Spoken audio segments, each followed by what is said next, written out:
Baik,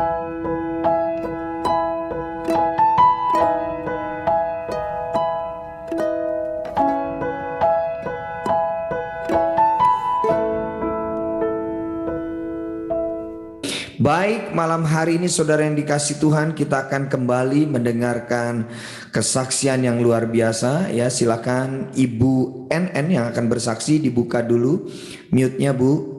Nah, shalom Bu. Shalom Pak, Oke, shalom. Baik-baik, sehat semua?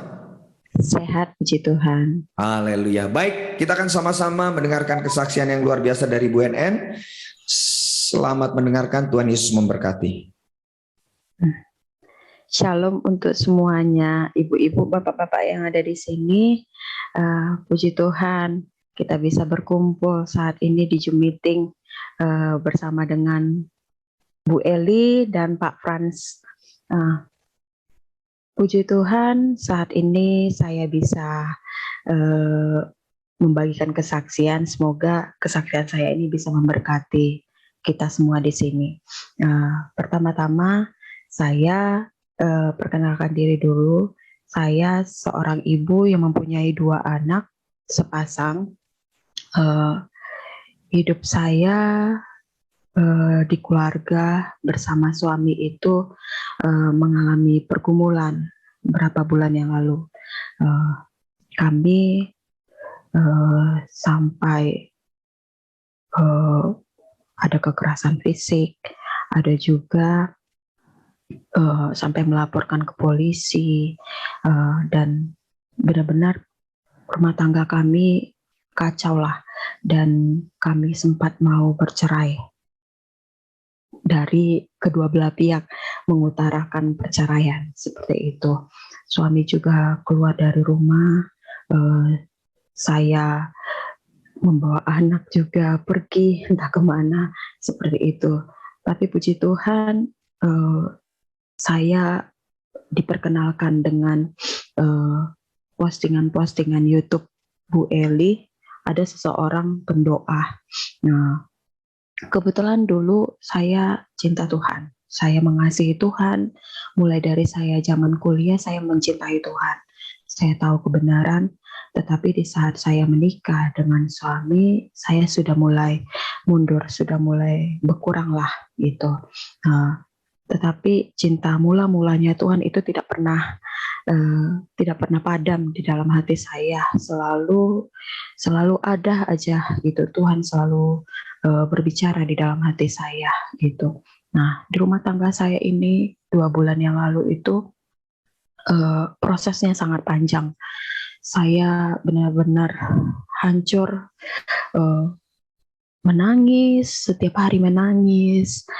Suami pergi dari rumah, saya setiap hari menunggu dia tidak ada gitu. Sebelum kejadian dia pergi dari rumah, dia melakukan kekerasan fisik sama saya. Karena saya sudah tidak tahan, dan banyak godaan dari teman-teman juga. Teman-teman saya bilang lapor sama polisi, lapor ke LBH, seperti itu. Saya tidak ada rasa pengampunan lagi di dalam hati gitu. Padahal sebenarnya hati saya sudah menolak, ampuni gitu. Tapi karena egois saya yang lebih berperan, saya tetap akhirnya lapor ke polisi gitu. Tapi terakhir akhirnya saya cabut laporan saya itu gitu. Nah, seperti itu. Nah, yang sangat memberkati dari postingan Bu Eli yang di IG, di Instagram. Pokoknya kalau Bu Eli posting apa-apa, saya selalu setiap hari itu saya lihat gitu, saya pantau gitu, apa ya kira-kira yang memberkati, apa ya kira-kira gitu.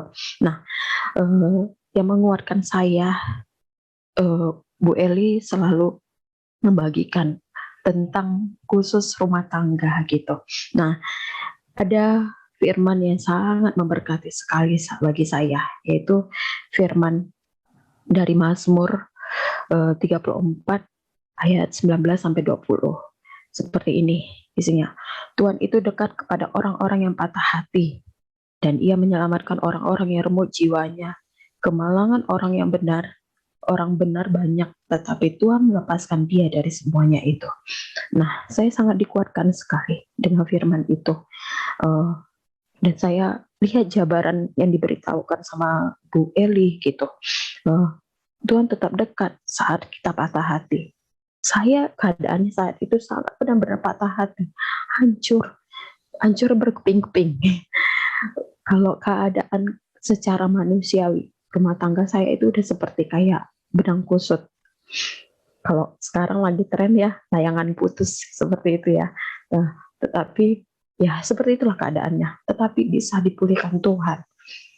Tuhan bisa pulihkan rumah tangga kami. Akhirnya suami balik. Karena doa-doa saya, doa anak-anak saya, setiap malam kami berdoa. Kami meminta sama Tuhan, Tuhan kembalikan suamiku, kembalikan papa ke rumah gitu. Nah, ya Tuhan jawab. Akhirnya Tuhan balikan suami, akhirnya balik ke rumah. Ya walaupun dari beberapa kami memerlukan bantuan dari konseling dari psikolog yang kenal Tuhan, yang tahu kebenaran gitu. Akhirnya kami banyak berubah. Saya juga mulai banyak berubah. Saya mulai tidak egois lagi, mengetahui kewajiban saya sebagai istri gitu. Seperti itu. Dan saya percaya semua yang saya lalui ini, rumah tangga saya ini bisa bersatu itu berkat karena kasih karunia Tuhan. Berkat karena kebaikan Tuhan. Dan satu lagi firman yang sangat-sangat sangat memberkati saya, yaitu mengenai istri yang cakap. Amsal 31 ayat 20 sampai 12 itu ya. Istri yang cakap, siapakah yang akan mendapatkannya? Ia lebih berharga daripada permata. Tapi suaminya percaya kepadanya. Suaminya tidak akan kekurangan keuntungan. Ia berbuat baik kepada suaminya dan tidak berbuat jahat sepanjang umurnya. Nah, itu sangat memberkati saya. Dan saya saat ini belajar seperti itu. Ya walaupun proses. Saya yakin Tuhan bisa ubah kami, ubah saya, ubah suami saya gitu. Dan setiap hari saya sama suami semakin baik hubungannya, dan anak-anak juga seperti itu. Seperti itu kesaksian saya. Terima kasih. Oke, puji nama Tuhan. Berikan dulu tepuk tangan bagi kemuliaan nama Tuhan. Haleluya. Baik, saya ingin mengajukan beberapa pertanyaan ya, Bu NN ya. Ya, oke. Ibu korban KDRT, apa yang dilakukan oleh suami ketika menyakiti ibu itu? Apa yang dilakukan? Dia pukul saya, dia tendang saya sampai saya lebam-lebam. Makanya saya bisa lapor kemarin ke polisi karena ada bukti ya seperti itu. Dan ya pokoknya perkataan-perkataan hina yang nggak berkenan gitu juga seperti itu. Dan semuanya ada bukti CCTV di rumah juga gitu. Iya, itu berulang kali atau satu kali apa? Berulang kali. Selama berapa bulan seperti itu. Selama berapa bulan terjadi seperti itu, dan itu dilakukan di depan anak-anak. Di depan anak-anak ya, di depan anak-anak. Bagaimana perasaan anak-anak? Hancur. Benci sama papanya waktu itu ya? Awalnya benci, tetapi ya saya diajar ya tidak boleh membenci kan. Saya ngajarin anak-anak saya tidak boleh membenci. Gitu. Oke. Saya sempat dengar juga waktu kita kapan lalu ngobrol-ngobrol, ibu sempat mau bunuh diri kan ya? Apa yang ibu lakukan? Waktu anak-anak waktu anak-anak tidur malam, karena saya kan karena saking stresnya, depresi, saya itu nggak bisa tidur, nggak makan, nggak mandi juga, seperti itu. Nah, jadi anak-anak tidur terlelap jam-jam 1, jam 2 itu. Nah, saya minum obat. Kebetulan ada stok obat gitu kan. Saya minum obat banyak gitu kan. Dan saya udah nggak tahu lagi mau kayak mana. Udah saya akhiri aja lah hidup ini, udah udah nggak ada harapan lagi, seperti itu. Itu yang saya lakukan. Tapi puji Tuhan, semuanya terhenti itu. Saya ingat dengan ya postingan-postingan Bu Eli gitu. Gitu. Saya itu berharga di mata Tuhan gitu. Saya rumah tangga saya itu bisa dipulihkan. Walaupun semua di mata dunia itu nggak ada jalan, tetapi di mata Tuhan itu ada gitu. Ya.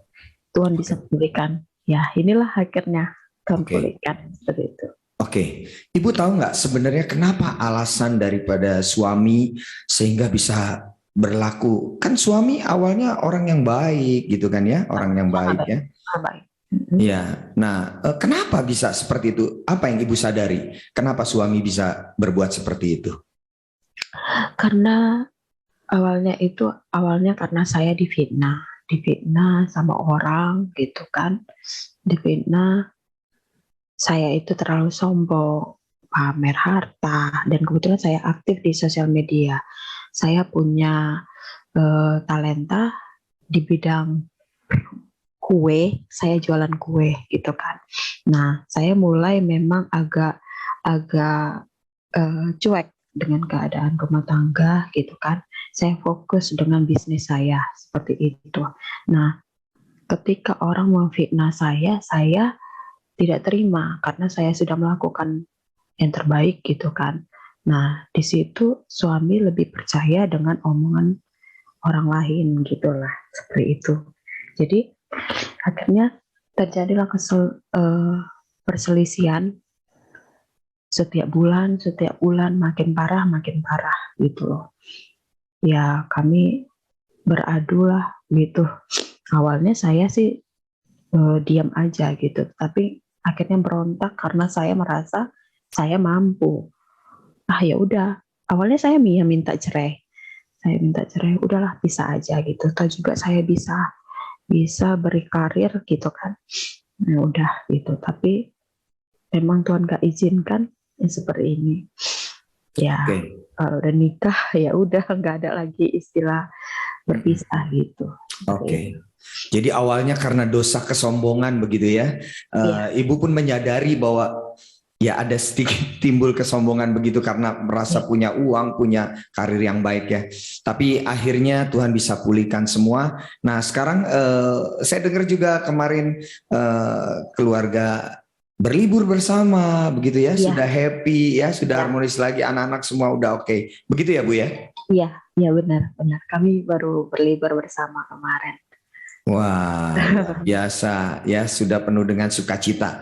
Kita doakan terus ya supaya Ibu NN ini terus bersama keluarganya, bersama suami dan anak-anaknya terus menikmati berkat-berkat Tuhan yang luar biasa, semakin harmonis ya, semakin jadi berkat. Oke, yang terakhir Bu, pesan apa yang ingin Ibu sampaikan buat para ibu-ibu di sini mungkin yang sedang mengalami persoalan rumah tangga? Pesan singkat coba apa Bu? Pesan singkat dari saya, kita berharga di mata Tuhan. Seberat apapun masalahmu, sehancur apapun, hancurnya berkeping-keping seperti puzzle yang benar-benar rumit yang nggak bisa disatukan lagi. Di mata dunia itu tidak bisa bersatu, tetapi di mata Tuhan bisa dipersatukan. Apapun itu ceritanya, Tuhan tidak pernah menghancurkan hati kita. Tuhan pasti membukakan jalan bagi kita. Seperti saya contohnya. Seperti itu. Amin, tepuk tangan. Haleluya buat kemuliaan nama Tuhan. Kita berharga saudara-saudaraku. Lihat Bu NN bilang kita berharga di mata Tuhan. Terima kasih Bu NN buat kesaksiannya malam hari ini. Tuhan Yesus selalu memberkati.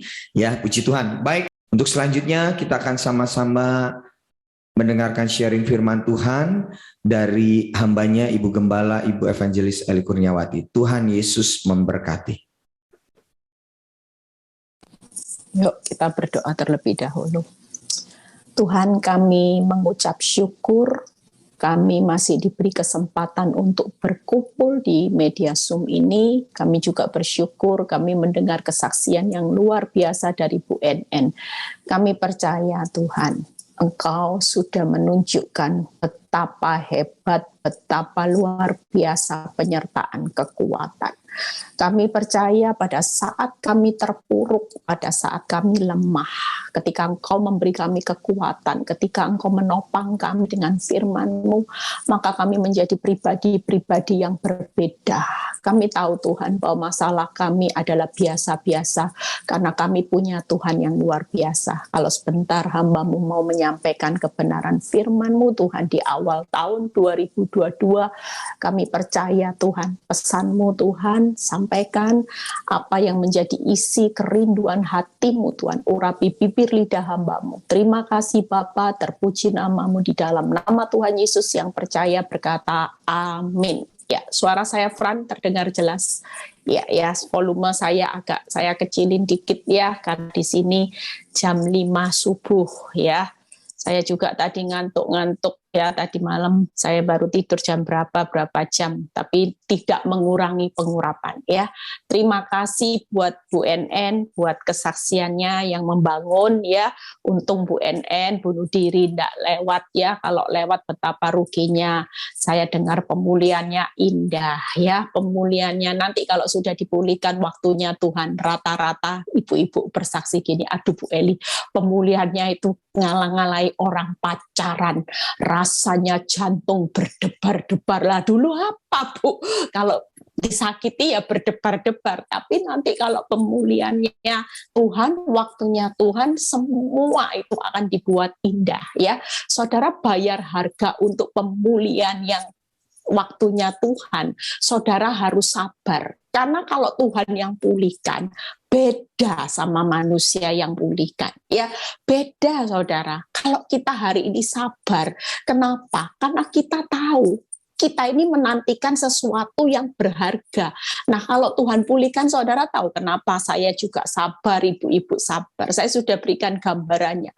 Karena ketika Tuhan, waktunya Tuhan, suami itu berubahnya jadi baik, saudara berubah jadi baik, nah baik ketemu baik. Bayangkan saudara, kalau saudara belum baik, suami pulang dalam keadaan baik, atau saudara yang sudah baik, suami belum dalam keadaan baik, tetap ada satu gesekan.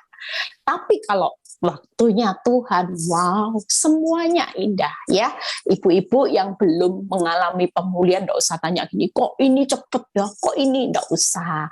Makin lama bayar harga, nanti makin nikmat ya. Yuk, hari ini saya mau berkhotbah tentang bagaimana di awal tahun Tuhan berikan saya satu peneguhan juga. Selain kita punya kekuatan doa, kita juga mau punya kekuatan hati yang memberi.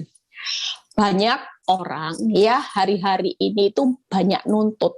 Makanya kenapa pertengkaran dalam rumah tangga ya, dalam satu rumah tangga itu nggak bisa hidup ini banyak percekcokan. Kenapa? Karena kita rata-rata punya hati itu nggak bisa memberi terlebih dahulu, nuntut. Kalau nggak dibaiki dulu ya sulit. Kalau diomeli, dimaki-maki terus ya kita nggak bisa memberi, kita sulit untuk mengampuni. Apalagi kalau kita dalam posisi nggak salah. Kita kalau nggak salah, kita dimaki-maki, kita disalah-salahkan, kita dibodoh-bodohi. Jujur, ada banyak orang yang nggak bisa terima. Padahal kita ini diajar sebagai pengikut Kristus untuk selalu punya hati yang memberi. Berbahagialah orang yang memberi daripada kita banyak menuntut. Jujur kalau kita pun tidak salah hari ini, kalau kita itu nuntut hidup untuk dalam kebencian terus, tidak terima terus, kira-kira saudara hidup ini menderita enggak saudara? Tapi beda, kalau saudara walaupun tidak salah, tapi saudara bilang gini, iyalah walaupun tidak salah, disalah-salahkan, dibodoh-bodohkan, dibuta-butakan, dimata-matakan, ya sudahlah, toh ini juga tidak ada ruginya. Kita melakukan untuk Tuhan, dan Tuhan berkata, berbahagialah. Itu yang kita mau lakukan tahun ini. Tuhan mau setiap saudara dan saya punya hati untuk memberi. Yuk kita baca ayatnya. Matius 7 ayat 12 ya. Kalau Bu NN tadi tidak punya hati yang mau memberi, kira-kira mungkin dia sudah bunuh diri, rumah tangganya hancur berantakan. Tapi ketika ada satu pribadi yang mau merubah hati untuk memberi buat Tuhan dalam mengasihi, mengampuni, walaupun mungkin waktu memberi saudara makin jadi keset, tidak apa-apa, karena semuanya dilakukan buat Tuhan. Segala sesuatu kalau dilakukan buat Tuhan, ya rela. Kenapa? Karena Tuhan nanti pada akhirnya tidak mau berhutang. Saudara hari ini makin rela, Tuhan makin tidak rela, makin cepat diangkat saudara. Kalau sudah waktunya Tuhan yang mengangkat, siapa yang bisa membawa saudara turun? Tidak ada. Segala sesuatu, Matius 7 ayat 12, segala sesuatu yang kamu kehendaki supaya orang perbuat kepadamu, lihat ya, perbuatlah demikian juga kepada mereka. Itulah isi seluruh hukum Taurat dan kitab para nabi. Saudara lihat ya, hal yang memberi ya, melakukan sesuatu. Kalau saudara ingin diperlakukan seperti saudara harapkan, firman Tuhan berkata apa?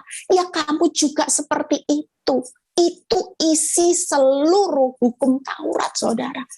Hati yang memberi itu betapa mulia di hadapan Tuhan. Segala sesuatu loh saudara, bukan satu bagian tapi segala sesuatu. 3 hal kalau saudara hari ini mau memberi hati yang memberi, yaitu apa?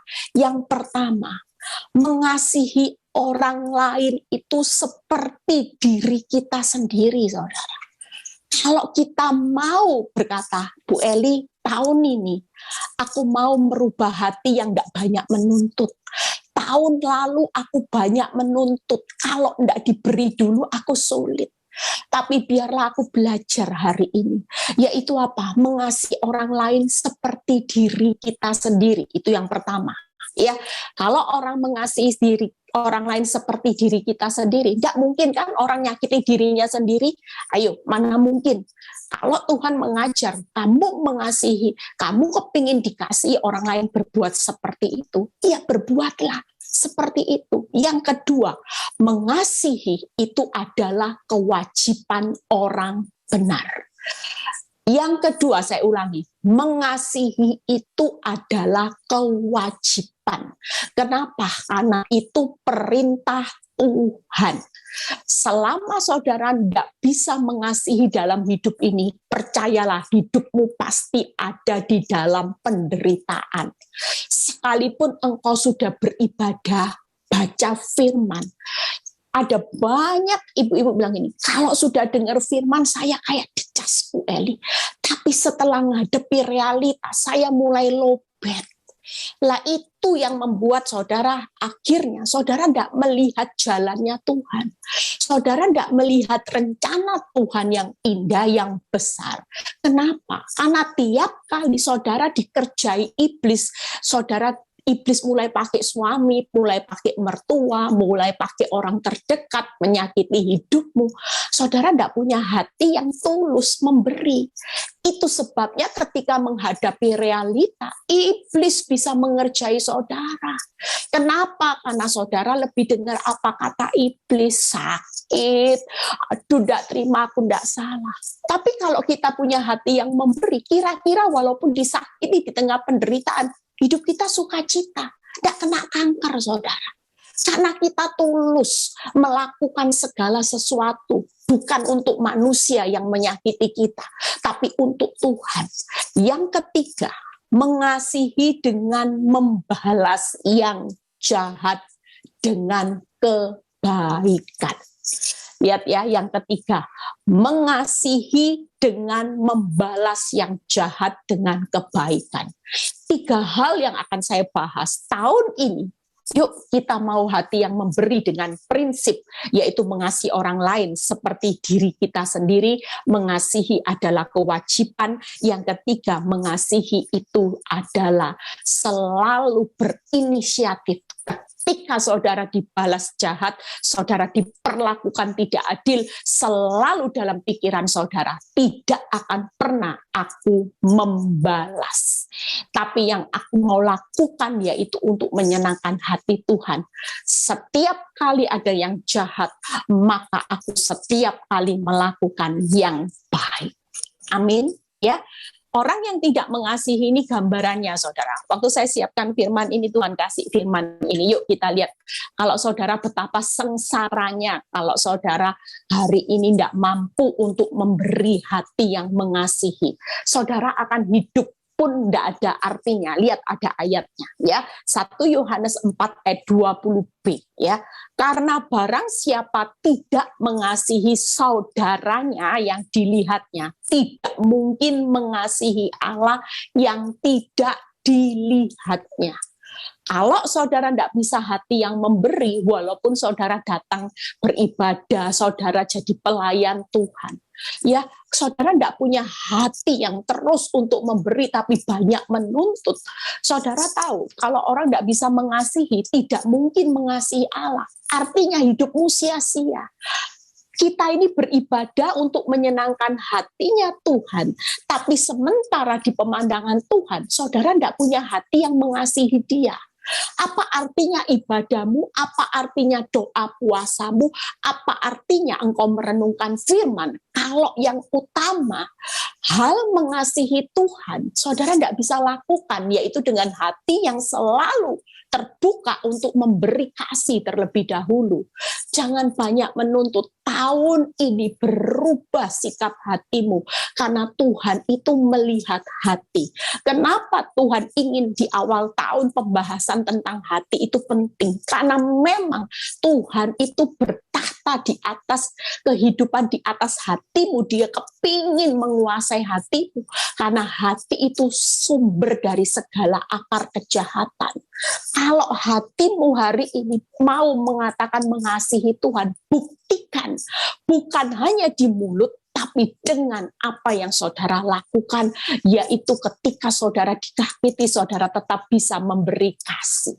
Amin. Yang kedua, apa di pemandangan Tuhan kalau saudara tidak bisa mengasihi selain saudara hari ini hidup sia-sia? 1 Korintus 13 ayat 2 ya. 1 Korintus 13 ayat 2. Sekalipun aku mempunyai karunia untuk bernubuat dan aku mengetahui segala rahasia dan memiliki seluruh pengetahuan, dan sekalipun aku memiliki iman yang sempurna untuk memindahkan gunung. Lihat ya, sudah punya iman mindahkan gunung, sempurna, punya pengetahuan karunia. Tetapi ini, jika aku tidak mempunyai kasih, aku sama sekali apa firman Tuhan berkata, tidak berguna. Lah buat apa? Saudara melayani Tuhan, saudara berpikir dengan berdoa, baca firman, beriman yang sempurna. Kalau hatimu hari ini didapati tidak punya hati yang memberi kasih, sama aja. Kita ini jadi anak-anak Tuhan yang bojai. Tahu, tidak berguna, bojai istilahnya, bojai. Lah buat apa kita capek-capek, kita berdoa, pelayanan, haleluya, puji Tuhan. Kita memberi uang, sumbangan, waktu, tenaga. Tapi yang paling utama, yang jadi peran, yang jadi kepentingan dalam hidupmu, yang sangat menyenangkan hati Tuhan, saudara tidak bisa lakukan. Yang pertama tadi sia-sia, yang kedua tadi tidak berguna. Makanya jangan anggap sepele tentang hati yang memberi, yaitu untuk selalu berinisiatif memberi kasih. Kita ini tidak usah banyak nuntut. Kalaupun orang mertuamu jahat, sudahlah kasih dia makan terus. Kirim makanan terus. Walaupun waktu dikirim makanan tidak ngomongnya kamsya, tapi malah maki-maki. Sudah, jangan pernah berhenti. Karena ketika kita melakukannya, kita ini tidak sia-sia. Kita berguna. Daripada di pemandangan Tuhan sudah sia-sia, tidak berguna. Yang ketiga, 1 Korintus 13 ayat 13. Demikianlah tinggal ketiga hal ini, iman, pengharapan, dan kasih. Ya, lihat ya. Yang paling besar di antaranya ialah apa, saudara? Kasih, saudara. Hari ini kalau saudara tidak bisa memberi hati, sudah sia-sia, tidak berguna, tidak ada artinya. Saudara punya iman, pengharapan terus di dalam Tuhan. Pengharapannya mengecewakan, tidak lihat hasilnya dari Tuhan. Kenapa? Karena Tuhan berkata yang paling utama kamu tidak bisa lakukan. Iman, pengharapan, kasih, hal yang paling yaitu besar, yaitu apa? Kasih, saudara. Makanya hari ini memulai awal tahun, yuk kita mau koreksi hati kita. Jangan hitung-hitunganlah dalam memberi. Kalau aku dapatnya segini ya aku tidak mau. Aku ya mau menurut yang diberikan toh. Tidak bisa, saudara. Kita ini lagi dinilai sama Tuhan. Pastikan tahun ini jangan kejar sesuatu. Engkau bekerja siang malam, pagi siang malam, kejar target, kejar tujuanmu. Tapi hal yang penting, yang paling utama Tuhan bertata di atas hatimu, engkau tidak bisa melakukan. Maka itu tadi, sudah sia-sia, tidak berguna, tidak ada artinya. Lah buat apa, saudara, capek-capek? Tapi kalau kita bisa mulai menjaga hati, memberi hati, kalau di pemandangan Tuhan, saudara itu jadi orang yang luar biasa. Lihat seluruh hukum Taurat, itu semuanya tercakup, saudara, di dalam Matius tadi 7 ayat 12. Amin. Yaitu hati yang memberi, hati yang kasih. Yuk kita bahas 3 hal. Bagaimana sih Bu Eli kalau kita mau mengasihi orang, ya hari ini seperti diri kita sendiri. Yuk kita buka ayatnya. Ya, jangan sampai kita hidup di dalam penderitaan tahun-tahun ini. Kalau kita bisa memberi hati kasih, percayalah Tuhan itu tidak pernah tahan-tahan berkatnya buat orang benar. Karena Dia melihat hatimu. Buka Imamat 19 ayat 17 sampai 18.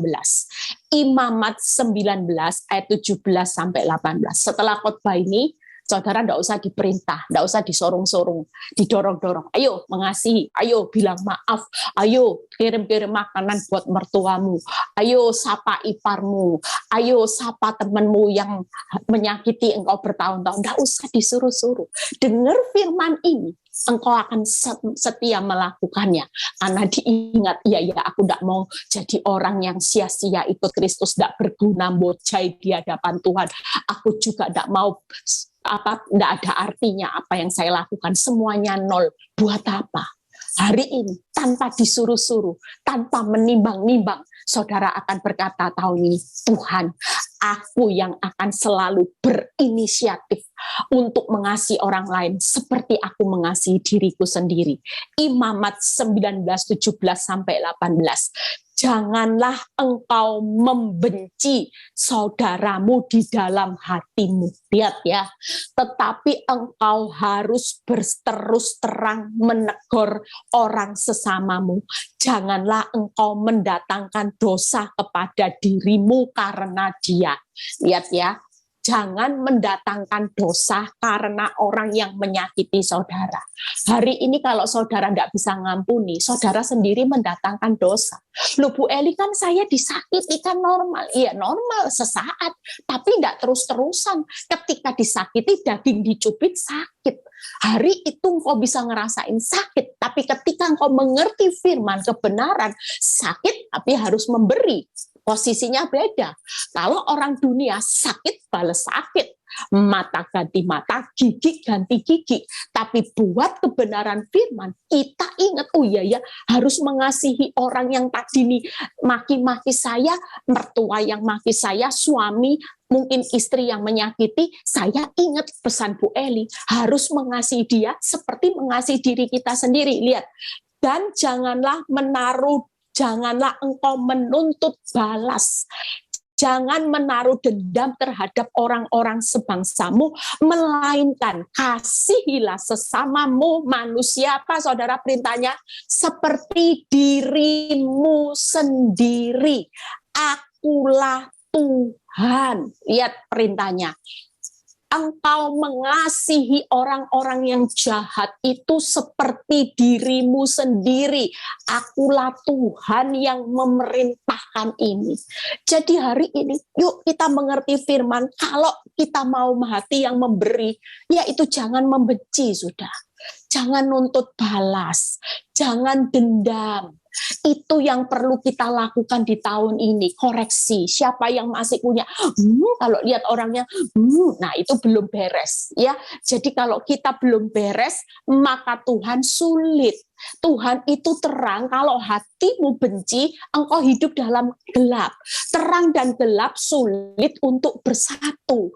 Itu sebabnya kalau kita mau tahun ini, kita mau makin manunggal, makin menjadi satu kesatuan bersama Kristus, kita dalam satu manunggal di dalam tubuh Kristus, kita tidak bisa hidup dalam kebencian, saudara. Buang, jangan disimpan-simpan, Bu Eli, butuh waktu untuk melepas kebencian. Betapa kita terlalu memberikan celah buat iblis. Semakin engkau tidak bisa ambil tindakan secepat mungkin, maka iblis akan makin menjerat hidupmu di dalam satu kebencian, dan akhirnya engkau akan menuntut balas dendam. Ada banyak ibu-ibu berkata gini, aku ini tidak menuntut balas, tapi dendam. Ya sama aja, saudara, tidak balas tapi dendam, ya tidak boleh. 3 hal ini yang perlu saudara ingat. Jangan membenci, jangan menuntut balas, jangan dendam. Bersihkan hatimu mulai hari ini. Izinkan setiap kali, yaitu damai dan hati yang memberi. Sudah memberi berapa kali pengampunan, masih disakiti hati saya, dilukai terus, Bu Eli. Pesan saya, tetaplah punya hati yang memberi. Itu jadi standarnya hidup orang benar. Yang kedua, ya, mengasihi Allah adalah kewajiban orang benar. Ya, 1 Yohanes 4 ayat 7 sampai 8. Kenapa kita perlu mengasihi? 1 Yohanes 4 ayat 7 sampai 8. Saudara-saudaraku yang kukasihi, marilah kita mengasihi, sebab kasih itu berasal dari Allah. Dan setiap orang yang mengasihi lahir dari Allah dan mengenal Allah. Barang siapa tidak mengasihi, ya lihat ya, barang siapa tidak mengasihi, ia tidak mengenal Allah, sebab Allah adalah kasih. Saudara dan saya hari ini, yuk, kalau kita hari ini diajar untuk hati yang memberi, kenapa? Karena kita itu tahu kita ini dari Allah.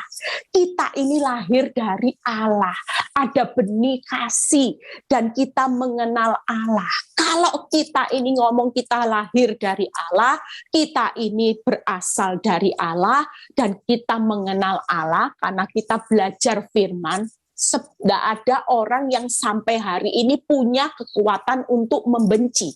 Itu jelas.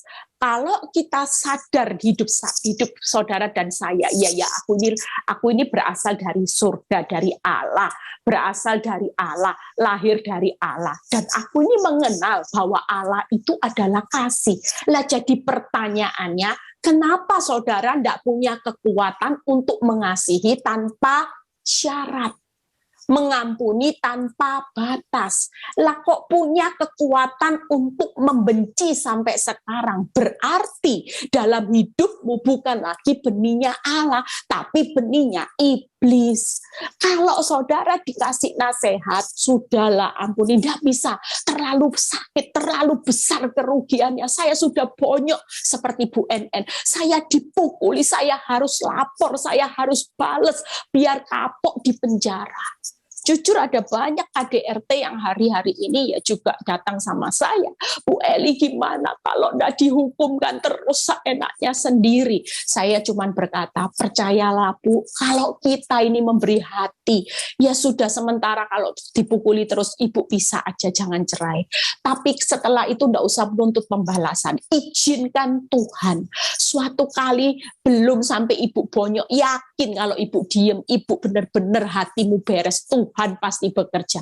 Tidak mungkin, Tuhan pasti pulihkan. Saya terlalu percaya kalau Bu NN tidak pernah benar secara hati, dia tidak bertobat secara hati, dia tidak akan lihat pemulihan Tuhan yang indah. Makanya hari ini yuk kita percaya, kita mau saudara hidup benar-benar membereskan secara hati.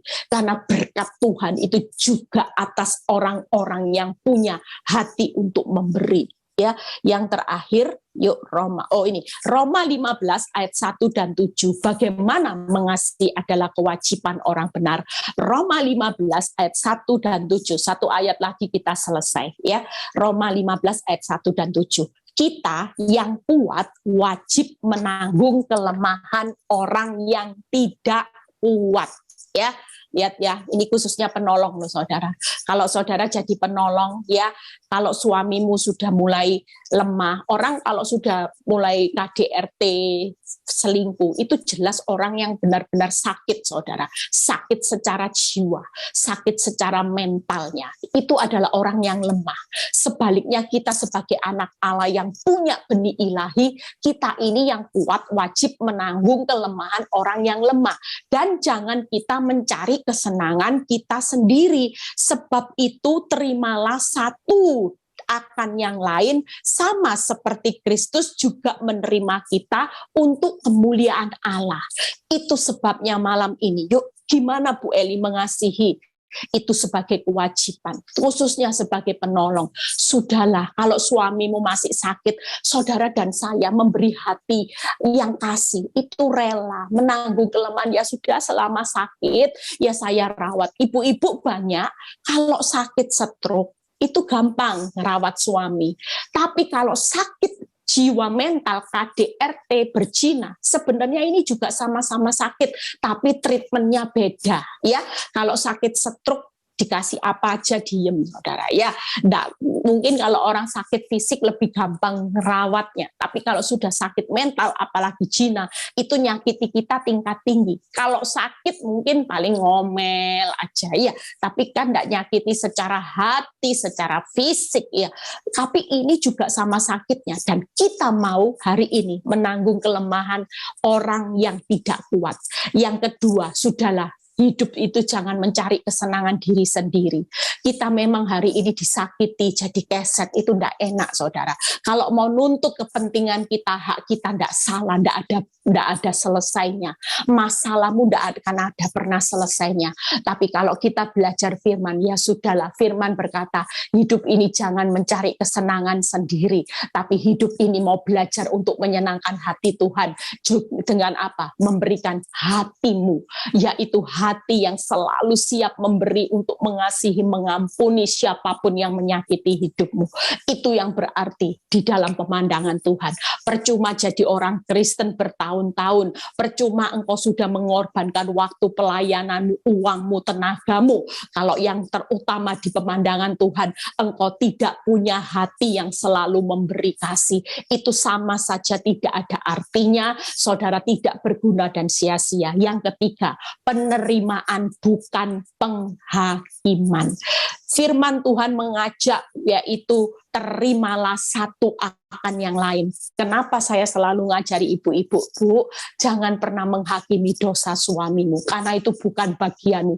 Kita diciptakan bukan jadi hakim, kita diciptakan sebagai penolong yang selalu belajar menerima suami pasangan hidup apa adanya. Karena ketika kita mau belajar untuk menerima pasangan kita apa adanya, kita sedang mempertahankan kemuliaan Allah. Ya, juga telah menerima kita untuk kemuliaan Allah. Itu ada ayatnya, saudara. Tadi ya, di mana di Roma 15 ayat 7. Jadi hari ini kalau hidupmu hari ini tidak hidup dalam penghakiman, biar dosa-dosanya bagian Tuhan, percayalah, pasangan, mertua, siapapun yang saudara doakan, pasti mengalami perubahan. Karena apa? Karena tangan Tuhan yang akan bekerja.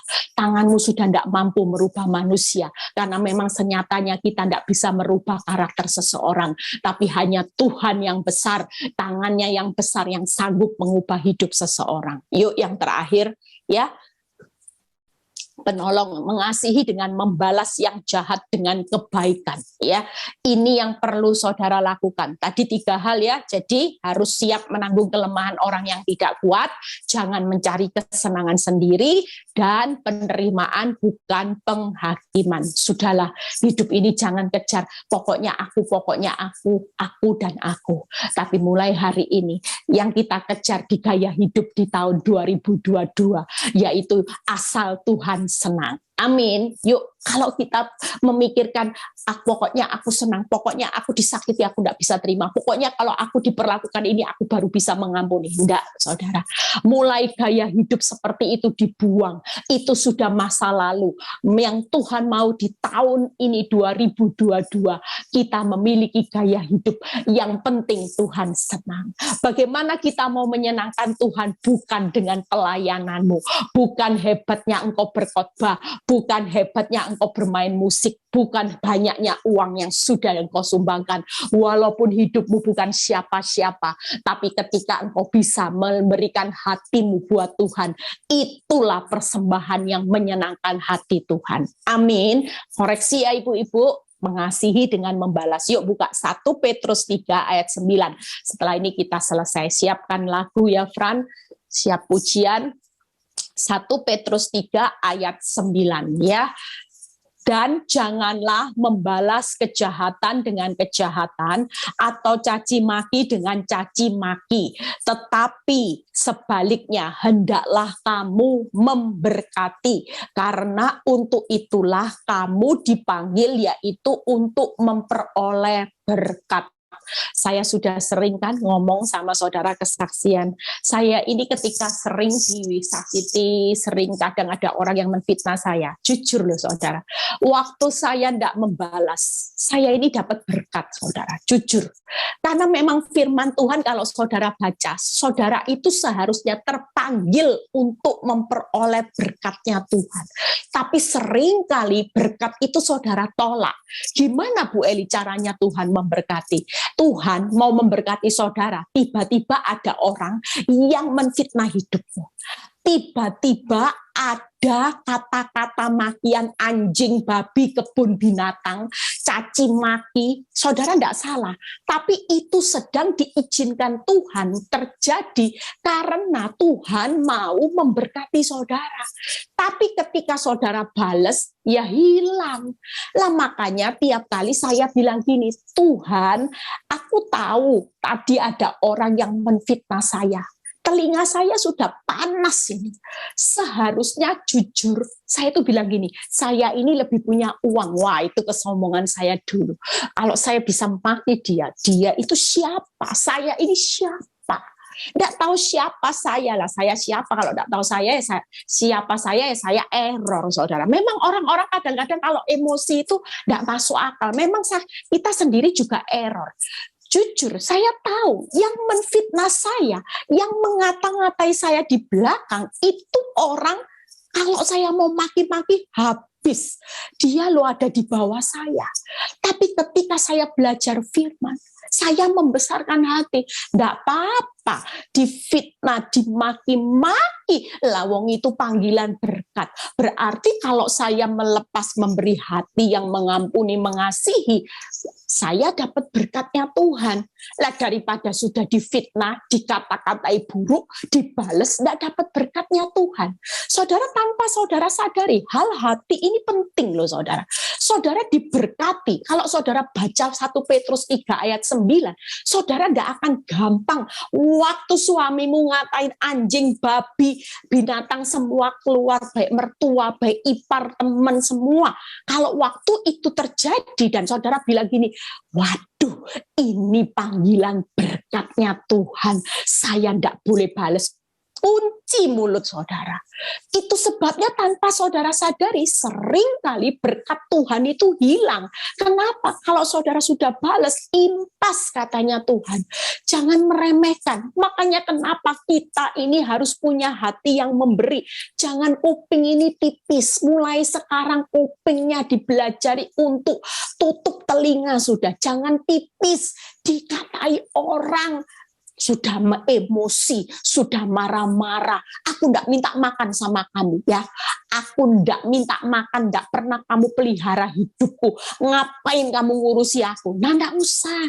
Memang kita enggak dipelihara sama orang yang nyakiti hidup kita lah, tapi bodohnya kita kenapa kita bisa terpancing emosi. Yang penting Bu NN bilang tadi, hidupmu itu dinilai Tuhan. Mau dibilang kamu bego, kamu ini berharga, mulia, dan sangat dikasihi. Kalau enggak, Tuhan masa mau mati buat sesuatu yang enggak super berharga. Lah buat apa saudara dikatai orang bego, saudara emosi. Itu sebabnya 3 hal yang harus saudara lakukan hari ini. Kalau ingin diberkati, membalas kejahatan dengan kejahatan. Ya, yang kedua, tidak membalas caci maki dengan caci maki. Yang ketiga, memberkati musuh. Jangan kalau sudah dicaci maki walaupun tidak dibales, tapi doanya gini, Tuhan buat dia bangkrut, Tuhan buat Tuhan mulutnya besok Tuhan sombing, Tuhan mulutnya besok Tuhan dia tidak bisa ngomong, bisu karena terlalu banyak maki-maki saya. Nah itu namanya saudara tidak memberkati musuh. Kalaupun dimaki-maki mertua, dimaki-maki suami, siapa yang tadi sebelum join sudah kena kebun binatang. Saya itu selalu belajar sama mbak saya ya. Kalau suami saya ngomel gitu di rumah sama mbak sama saya, tanya mbak saya bilang gini, kamu pagi-pagi kena sarapan soto ayam ya sama bapakmu ya. Nggak usah marah, nggak usah mangkel ya. Kita semua kena sarapan soto ayam tadi pagi, ya kita berkati dia. Selalu saudara, itu jadikan gaya hidup.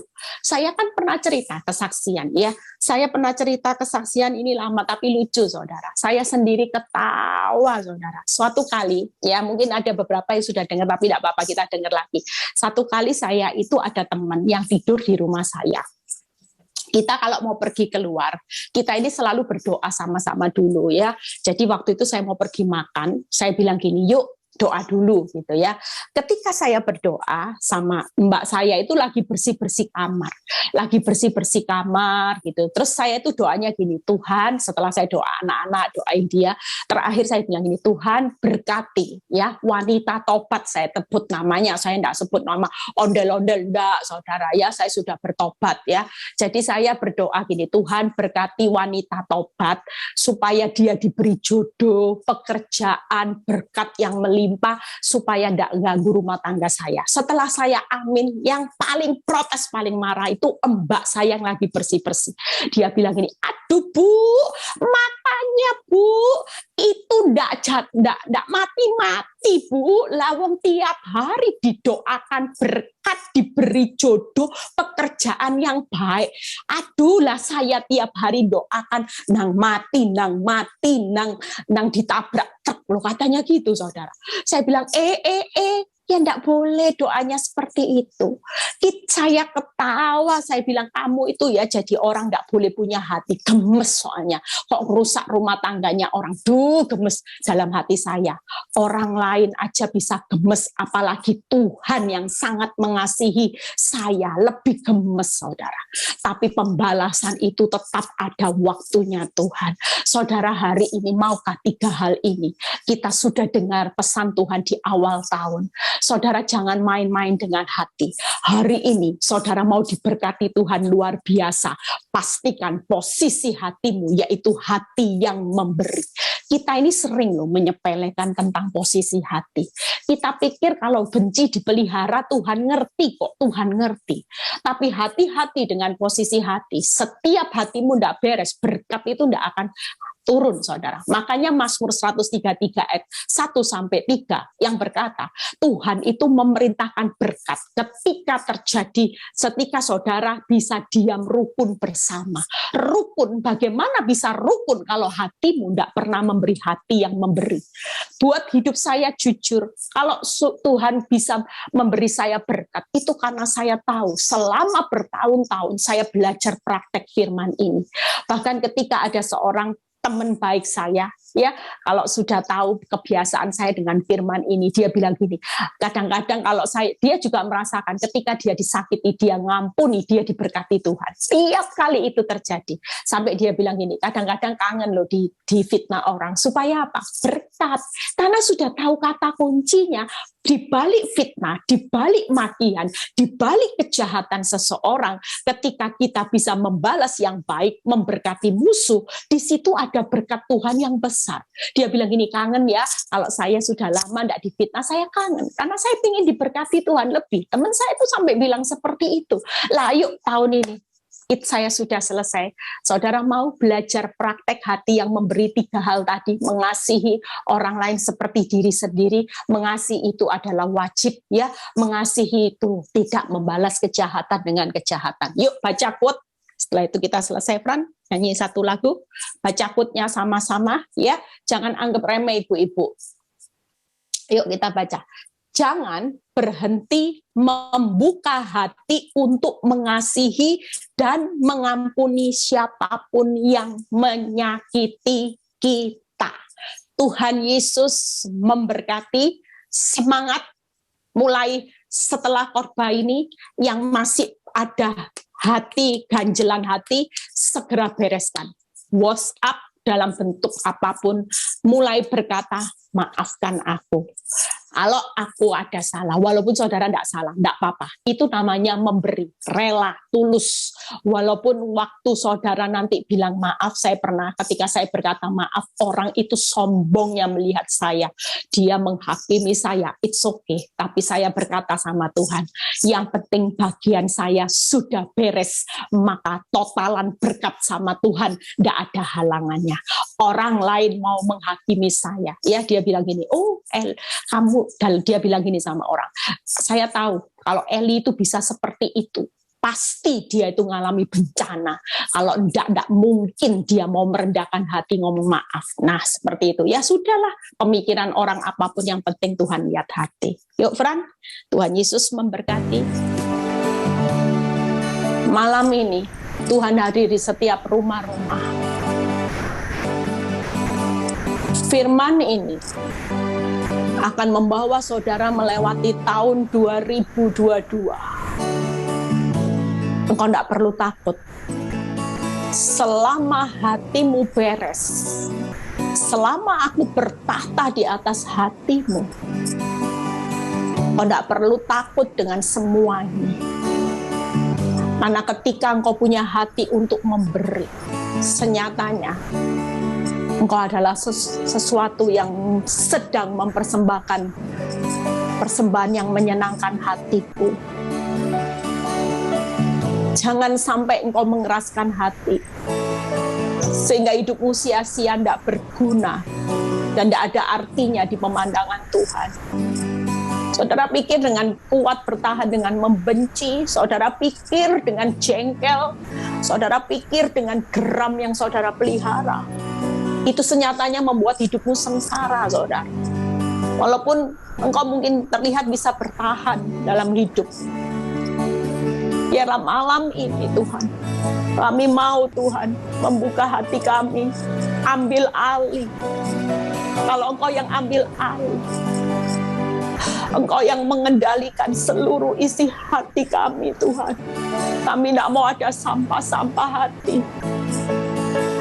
Sekalipun kau berkata sakit Tuhan, sakit, bertahun-tahun mengampuni tapi terus disakiti, dihina, difitnah.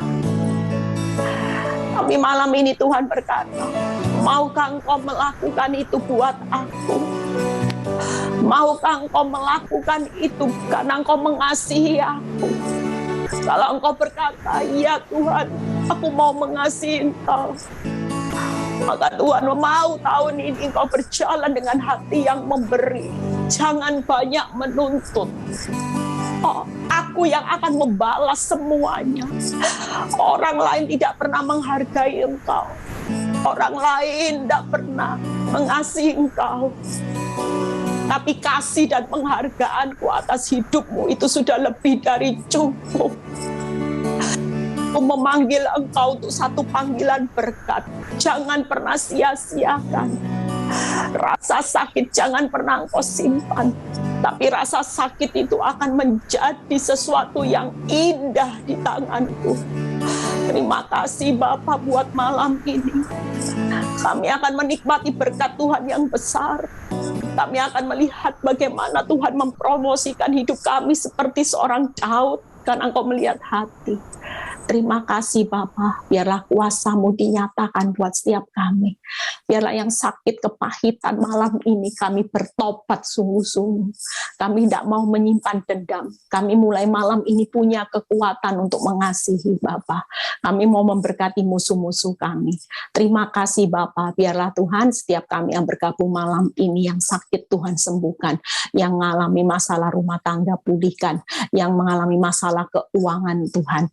Kami percaya di masa sukar ini Tuhan memelihara hidup kami secara spektakuler.